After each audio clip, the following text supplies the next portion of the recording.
5월 31일 성경 읽기 시간입니다. 우리 오늘은 욥기 1장에서 6장에 있는 말씀을 읽겠습니다.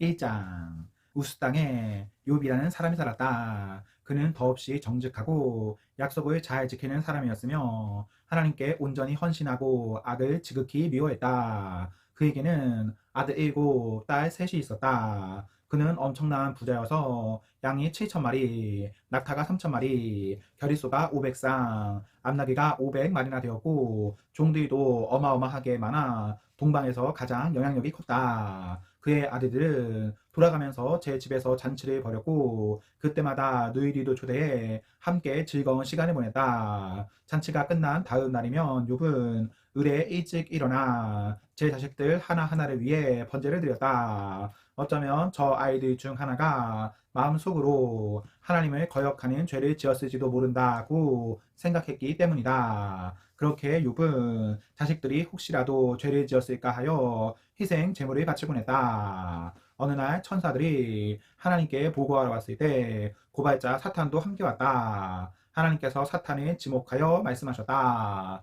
너는 무슨 일을 하다 왔느냐? 사탄이 하나님께 대답했다. 여기저기 다니며 지상의 사정을 둘러보았습니다. 하나님께서 사탄에게 말씀하셨다. 내 친구 욥을 눈여겨보았느냐? 그처럼 정직하고 약속을 잘 지키며 하나님에게 온전히 헌신하고 악을 미워하는 사람이 없다. 사탄이 항변했다. 욥이 온전히 선한 마음으로 그러는 줄 아십니까? 이제껏 그처럼 형편이 좋은 사람이 없었습니다. 주께서 그를 애지중지하시고 그의 가족과 재산도 보호하시고 그가 하는 모든 일에 복을 주시니 잘못될 수가 없지요. 하지만 주께서 손을 뻗어 그의 소유를 모두 빼앗으시면 어떤 일이 벌어지겠습니까? 그는 틀림없이 주님을 똑바로 쳐다보며 저주할 것입니다. 하나님께서 대답하셨다. 좋다. 어디 그가 가진 모든 것을 내 뜻대로 해보아라. 다만 그의 몸은 건드리지 마라. 이에 사탄이 하나님 앞에서 물러났다. 얼마 후 욥의 자녀들이 맏형의 집에 모여 잔치를 벌이고 있었는데 심부름꾼 하나가 욥에게 와서 말했다. 주인님, 소가 밭을 갈고 나귀들이 근처에서 풀을 듣고 있는데 스바 사람들이 쳐들어와 가축들을 빼앗고 일꾼들을 죽였습니다. 저 혼자만 살아남아서 주인 어른께 소식을 전합니다. 그가 말을 채 마치기도 전에 다른 심부름꾼이 와서 말했다. 여러 차례 번개가 치더니 양떼와 목동들을 바싹 태워버렸습니다. 저 혼자만 살아남아서 주인 어른께 소식을 전합니다. 그가 말을 채 마치기도 전에 또 다른 심부름꾼이 와서 말했다. 갈대아 사람들이 세 방향에서 몰려와 낙타들을 빼앗고 낙타 몰입꾼들을 죽였습니다. 저 혼자만 살아남아서 주인 어른께 소식을 전합니다. 그가 말을 채 마치기도 전에 또 다른 심부름꾼이 와서 말했다. 주인 어른의 자제분들이 큰 아드님 댁에서 잔치를 벌이고 있는데 사막에서 폭풍이 불어닥쳐 그 집을 내리쳤습니다. 집이 무너져 내려 자제분들이 모두 죽었습니다. 저 혼자만 살아남아서 주인 어른께 소식을 전합니다. 욥은 벌떡 일어나 옷을 찢고 머리털을 깎은 후에 바닥에 엎드려 경배하며 말했다. 내가 어머니의 태에서 벌거벗고 나왔으니 벌거벗은 채 땅의 태로 돌아갈 것입니다. 주신 분도 하나님이시고 가져가신 분도 하나님이시니 하나님의 이름을 찬양할 뿐입니다. 이 모든 일을 겪으면서도 욥은 죄를 짓지 않았다. 단 한 번도 하나님을 원망하지 않았다. 2장 어느 날 천사들이 하나님께 보고하러 왔을 때 사탄도 하나님 앞에 나타났다. 하나님께서 사탄이 지목하여 말씀하셨다. 너는 무슨 일을 하다 왔느냐? 사탄이 하나님께 대답했다. 여기저기 다니며 지상의 사정을 둘러보았습니다. 하나님께서 사탄에게 말씀하셨다. 내 친구 욥을 눈여겨보았느냐? 그처럼 정직하고 약속을 잘 지키며 하나님에게 온전히 헌신하고 악을 미워하는 사람이 없다. 그는 자신의 믿음을 굳게 붙들었다. 내가 나를 부추겨 그를 무너뜨리고자 했지만 부질없는 짓이었다. 사탄이 대답했다. 자기 목숨을 구하기 위해서라면 무슨 일이든 하는 게 사람입니다. 주께서 손을 뻗어 그의 건강을 빼앗으시면 어떻게 되겠습니까? 그는 틀림없이 주님을 똑바로 쳐다보며 저주할 것입니다. 하나님께서 말씀하셨다. 좋다. 내 마음대로 해보아라. 하지만 그를 죽이지는 마라. 사탄이 하나님을 떠나가 욥의 몸에 악성 종기가 돋게 했다. 욥은 머리부터 발끝까지 종기와 부스럼으로 뒤덮였다. 상처로 인해 미칠 듯 가려웠고 고름이 줄줄 흘러내렸다. 그는 질그릇 조각으로 자기 몸을 벅벅 긁고 제가 깔린 쓰레기 더미에 가서 앉았다. 그의 아내가 말했다. 아직도 그 잘난 고결함을 지키겠다는 거예요. 차라리 하나님을 저주하고 죽어버려요.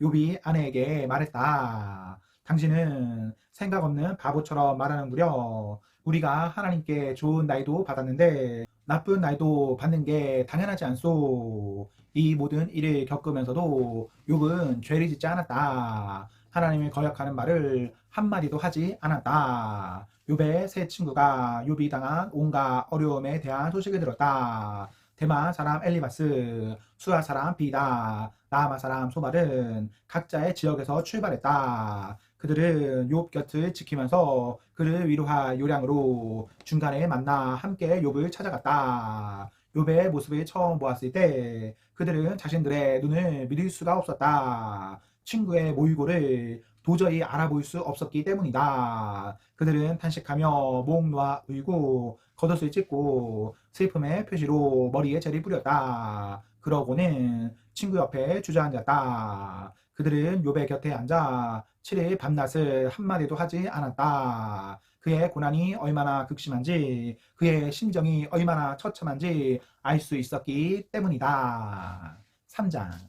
그러다 욥이 침묵을 깨뜨렸다. 그는 목소리를 높여 자신의 운명을 저주했다. 내가 태어난 나라 사라져라. 내가 잉태된 그 밤아 없어져 버려라. 우주 공간의 블랙홀처럼 되어버려라. 위에 계신 하나님이 그 날을 잊어주셨으면, 그 날을 책에서 지워버리셨으면, 내가 태어난 그날이 짙은 어둠 속에 묻히고 안개에 쌓였으면, 밤이 그날을 삼켜버렸다면, 내가 잉태된 밤 따위는 귀신이나 가져가라. 그날을 달력에서 찢어버려라. 영감에서 삭제해버려라. 오, 그날 밤이 아예 없어져 어떤 기쁨의 소리도 들리지 않았다면, 저주에 능한 자들이 그날을 저주하여 바다 괴물 리워야단이 풀어버렸다면, 새벽벌들이 검은 수치로 변하고 아무리 기다려도 빛이 비추지 않고 동틀역의 첫 햇살도 보지 못했다면, 그러면 그날 내가 어머니의 태에서도 나오지도 이 고통 많은 세상에서 살지도 않았으련만.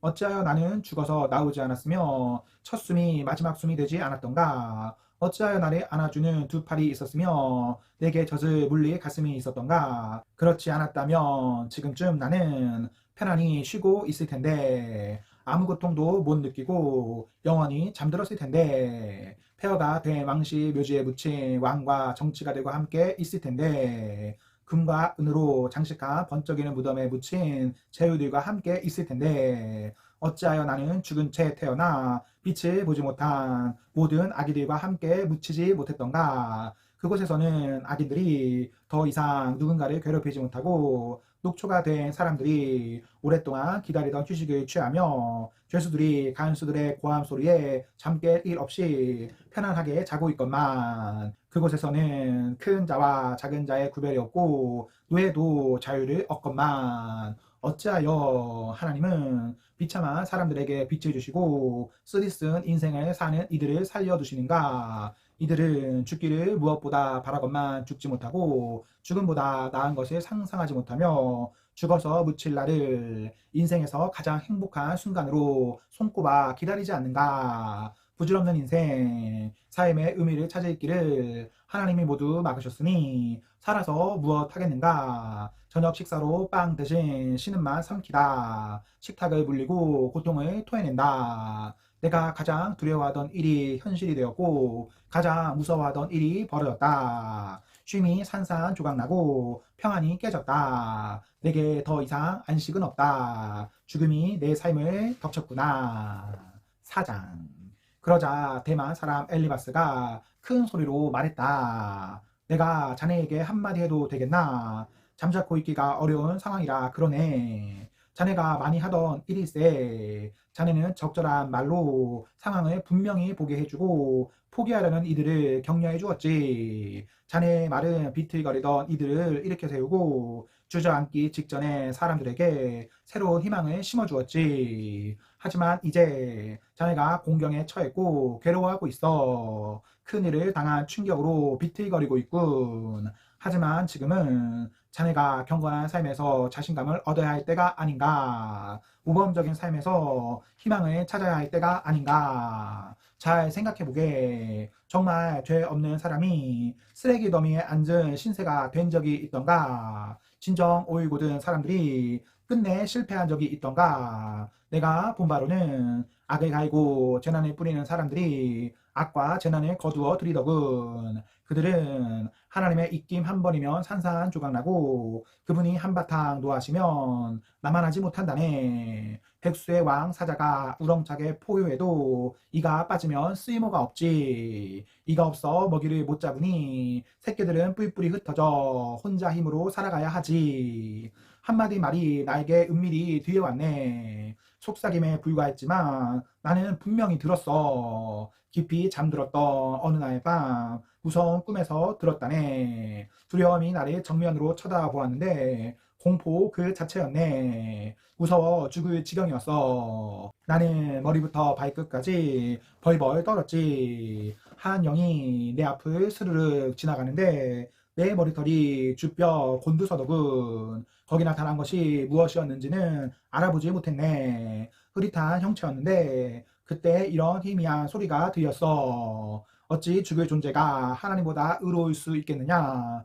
어찌 인간이 그 창조주보다 깨끗할 수 있겠느냐? 아니, 하나님은 그분의 종들도 신뢰하지 않으시고 그분의 천사들도 칭찬하지 않으시는데 하물며 진흙으로 이루어져 나방처럼 쉬이 부스러질 몸뚱이를 가진 우리야 오죽하겠느냐? 우리 몸은 오늘 있다가도 내일이면 사라져 누구도 눈여겨보지 않으니 흔적도 없이 사라진다. 천막 말뚝을 뽑아낼 때 천막이 그대로 무너지듯 우리도 죽을 때가 되면 살아온 세월이 무색할 만큼 미련한 존재로 쓰러진다. 5장. 요 응답할 사람이 있겠거든 도움을 청해보게. 거룩한 천사 중에 의지할 자가 있는가? 어리석은 자는 욱하는 성질 때문에 결국 목숨을 잃고 미련한 자는 시기와 분노 때문에 죽는다네. 내가 직접 보았지. 어리석은 자들이 잘 되는가 싶더니 그들의 집이 순식간에 저주를 받더군. 그 자녀들이 바깥에 내쫓겨 학대와 착취를 받아도 도와주는 사람이 전혀 없었네. 거리에 굶주린 자들이 그들의 수확물을 약탈하고 남김없이 모조리 가져갔어. 그들이 가진 것은 모두 탐내더군. 일이 잘 안 풀린다고 운명을 탓하지 말게. 불행은 까닭없이 찾아오는 것이 아니니까. 인간이 탓도 있어. 인간이 불행을 타고 태어나는 것을 VT가 위로 치솟는 것처럼 자명한 일이네. 내가 자네라면 하나님께 곧장 나아가 그분의 자비에 매달리겠네. 하나님은 뜻밖의 큰 일들을 행하시는 것으로 유명한 분이 아닌가. 놀라운 이들을 끝없이 행하시는 분이지. 드넓은 땅에 비를 내리시고 밭에 물을 대어 촉촉히 적시는 분이네. 그분이 몰락한 자들을 일으켜 세우시고 슬픔에 빠진 이들의 든든한 발판이 되어 주신다네.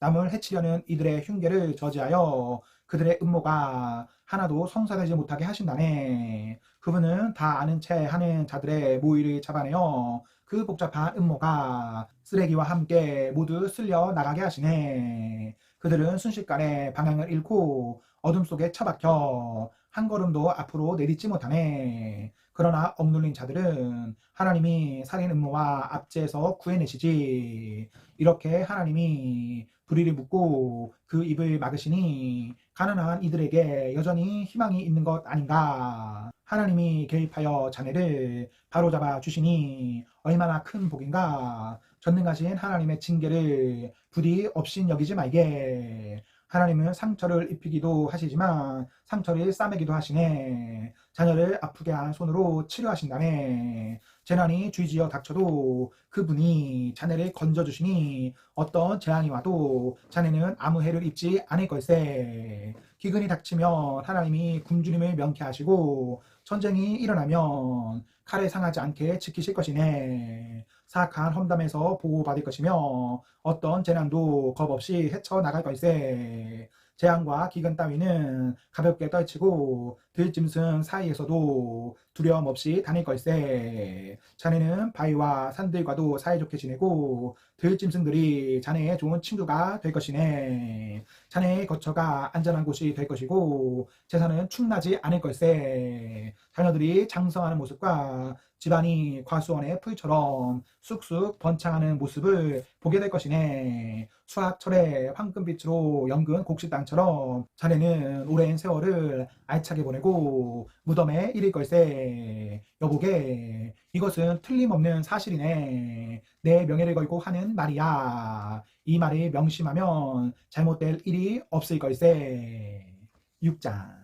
욥이 대답했다. 내 고통의 무게를 달아볼 수 있다면, 내 원통한 심정을 모두 저울 위에 올려놓을 수 있다면 바다의 모래를 다 합친 것보다 더 무거울 텐데, 내가 우리의 갇힌 고양이처럼 절규하는 것이 이상한가? 전능하신 하나님의 화살들이 내 안에 박혔네. 독 화살들이 박혀 온 몸에 독이 퍼졌어. 하나님이 이 모든 일을 내 탓으로 돌리셨네. 먹을 풀이 없으면 나귀와 소가 울기 마련이니 이런 상황에서 내가 입 다물고 있기를 바라지 말게. 하나님이 내 접시에 닦아주신 것이 보이는가? 그것들 앞에서 어느 누가 제정신일 수 있겠는가? 내 안에 모든 것이 진저리를 치니 속이 다 메스꺼리네. 내가 오직 원하는 것은 한 가지 기도응답뿐. 내 마지막 간구를 들어주시는 것. 하나님이 나를 밟아 주셨으면,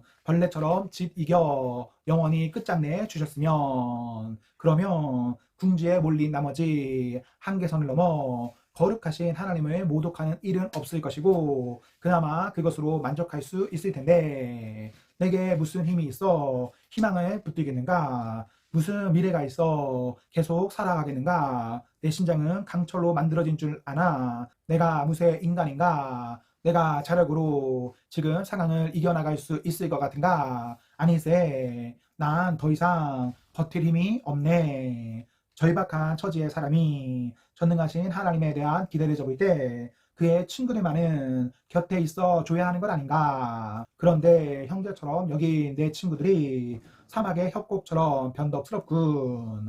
어떤 때는 눈과 얼음이 녹은 물을 산에서 콸콸 흘려 보내다가도 한여름이 되면 햇볕에 바짝 마른 골짜기로 변하는 딱 그 짝이야. 여행자들이 마신 물을 기대하고 힘들게 왔다가 결국 바싹 마른 협곡에 이르러 갈증으로 죽는다네. 대마의 대상들이 물을, 스바의 관광객들이 시원한 음료를 고대하며 부푼 가슴을 안고 당도했건만 그들을 기다리는 것은 실망뿐. 그곳에 도착한 그들의 얼굴이 낙심으로 흐려지네. 그런데 내 친구라는 자네들이 바로 그 꼴이야. 전혀 다를 게 없어. 내 몰골을 한번 보더니 겁을 먹고 움츠러드는군. 내가 자네들에게 무슨 부탁을 한 것도 아니지 않은가? 돈 한 푼 달라고 하기를 했나? 날 위해 위험을 무릅써 달라고 했나? 그런데 왜 이리 말을 돌리고 발뺌하기에 급급하나? 사실대로 말해보게. 그럼 나는 입을 다물 테니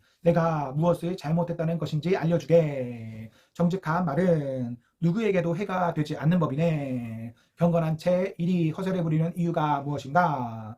자네들은 내가 잘못 살았다고 말하지만 고뇌에 찬 내 말을 헛소리로 여기는구먼. 자네들 눈에는 사람이 사람으로 안 보이는가? 친구가 수지타산을 따져야 할 품목에 불과한가? 나를 똑바로 보게. 내가 자네 면전에서 거짓말을 할 것 같은가? 잘 생각해보게. 엉뚱한 소리 하지 말고 곰곰이 생각해보게. 내가 정말 믿지 못할 위인인가? 내 말에 틀린 부분이 있는가? 내가 선악을 분간하지 못할 사람인가?